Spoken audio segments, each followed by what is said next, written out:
Welcome back, guys. So, as a lady, you can go out in the society and exercise your ladyhood.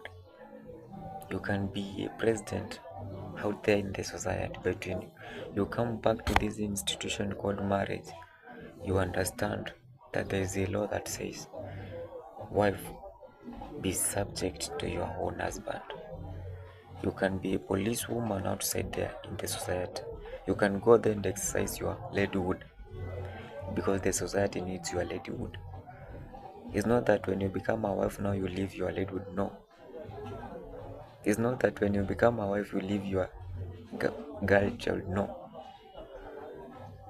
You must know when to use those phases per time. So you can go out there and be the best.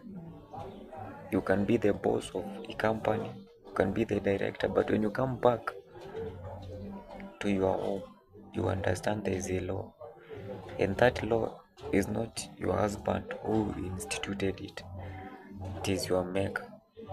And you understand that if it's your maker that made it, it is not to manipulate you. It is not to make you look small.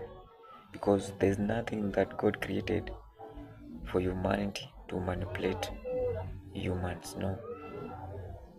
Everything God created for us, it is for one good.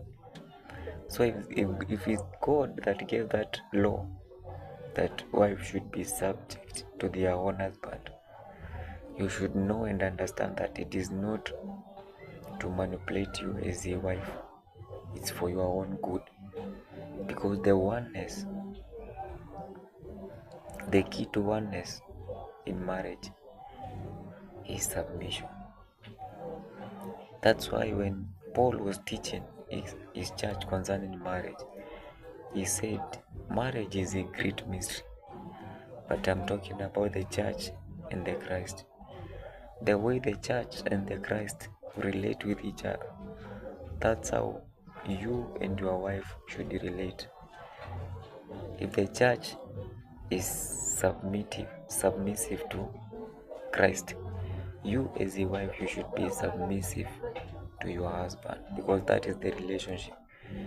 As Christ died for the church, you as a husband, you should die to love your wife. That's why Paul called marriage a great mystery. Amen.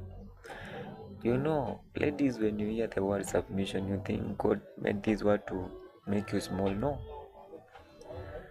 When you submit to your own